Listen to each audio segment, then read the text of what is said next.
आप दलित हैं और गरीब हैं, तो अंबेडकर साहब की इन बातों को आपको सुनना सबसे ज़्यादा जरूरी है। सबसे बड़ा परमात्मा कौन है? अंबेडकर साहब, जो सभी जितने भी सनातन के पूर्वजों के मंदिरों में या चोरी हो जाती है या कोई भी फैसला होता है तो वो कहाँ जाता है? आपके अंबेडकर साहब के बनाए हुए कानून में फैसला करवाने के लिए जाता है। चाहे वो मंदिर का फैसला हो, चाहे मस्जिद का फैसला हो, चाहे वो चर्च का फैसला हो, चाहे वो गुरुद्वारे का फैसला हो।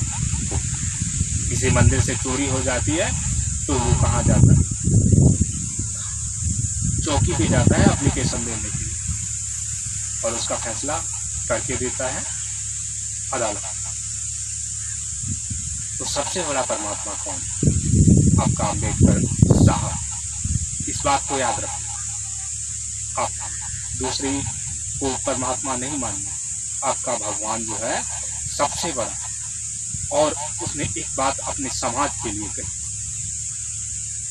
आप दलित समाज से आते हैं और नीचे समाज से आते हैं, आप गरीब समाज से आते हैं, तो आपको यदि ऊपर बढ़ना है, कुछ भी इस संसार के बारे में जानना है, लोगों के बारे में जानना है, सभी विषयों के बारे में जानना है, तो आपके लिए सबसे ज़्यादा इम्पोर्टेंट शिक्षा, सबसे ज़्यादा इम्पोर्टेंट शिक्षा है।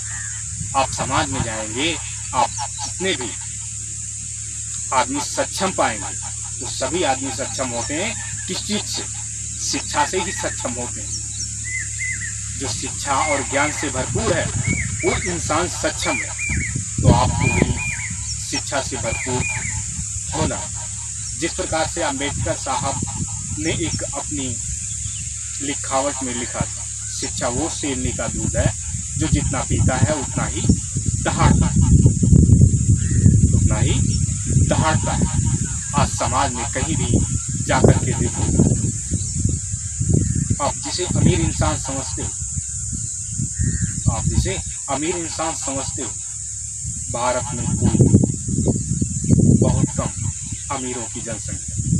शिक्षा की भारत में सबसे ज़्यादा कमी, शिक्षा में भारत में सबसे ज़्यादा कमी है। इसीलिए जाकर के अंबेडकर साहब को भारत से शिक्षा लेने के लिए लंदन और अमेरिका जाना।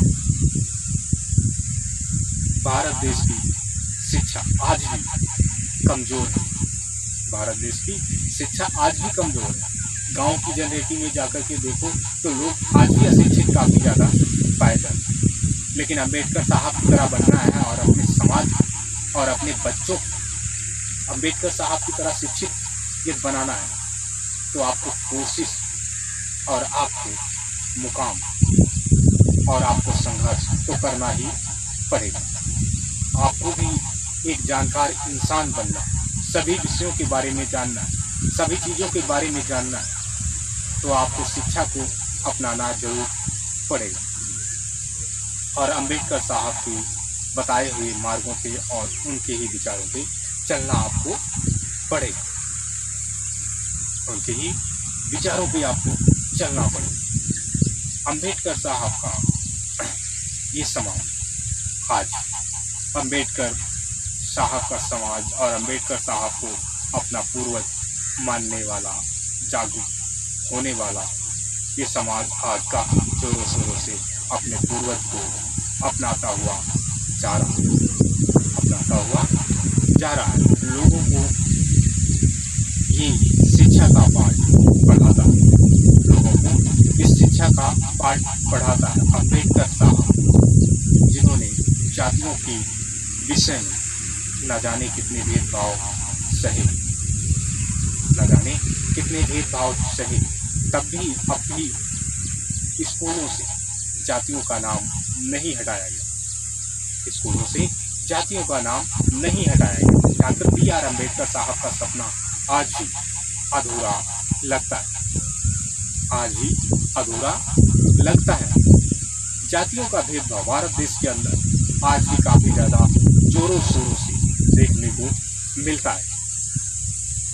आज भी जोरों शोरों से देखने को मिलता है। कहाँ पे देखने को मिलता है? जातियों का भेदभाव शोर शराबा कहाँ पे देखने को मिलता है?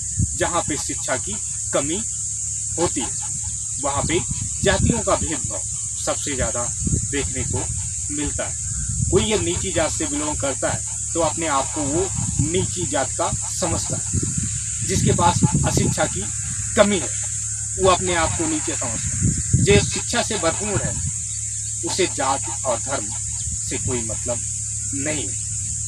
अंबेडकर साहब ने सभी को अपने संविधान में नागरिकता का हक दिया। आप एक भारत के नागरिक हैं, लेकिन क्या सपना साकार हो पाएगा? ये आप लोग कमेंट करके मुझे बताएं कि सपना को साकार करने के लिए आज कौन कौन पीड़ा उठाया। उनके सपने को साकार करने के लिए आपकी जरूरत है। यदि आप नहीं सहयोग करेंगे तो सहयोग कौन करेगा? आपकी पूर्वज, आपकी पूर्वज, बाकी परमात्माओं की ये पूर्वज। यदि कोई परमात्मा होता तो इंसान जातियों में विभाजित और धर्मों में विभाजित नहीं होता, इंसान एक समान होता। मैंने बताया सभी परमात्माओं का परमात्मा अंबेडकर, जिनकी अदालत में सभी का फैसला होता है, चाहे वो मंदिर हो, चाहे वो चर्च हो, चाहे वो गुरुद्वारा हो, चाहे वो मस्जिद, कोई भी हो। जहाँ कहीं चोरी हो जाए या किसी विषय पे झगड़ा, परमात्मा उस झगड़े को शांत नहीं करता। जाना कहाँ पड़ता है? अंबेडकर साहब के लिखे हुए कानून में जाना पड़ता है, वहाँ पे समझौता होता है। तो परमात्मा कौन? अंबेडकर साहब। सभी देवताओं की आपके परमात्मा कौन? अंबेडकर साहब। आपको भी जागरूक हमेशा रहना है, नरेंद्र कहानीकार की कहानियों को सुनते रहना है। चलिए हम आपको फिर से मिलते हैं अपनी नई कहानी के साथ। तब तक के लिए आप अपना रखेंगे ध्यान, अपने परिवारजनों का रखेंगे ध्यान। नरेंद्र कहानीकार आपको फिर से मिलेंगे अपनी नई कहानी के साथ में। तब तक के लिए प्यारे मित्रों, आपको नरेंद्र कहानीकार का नमस्कार।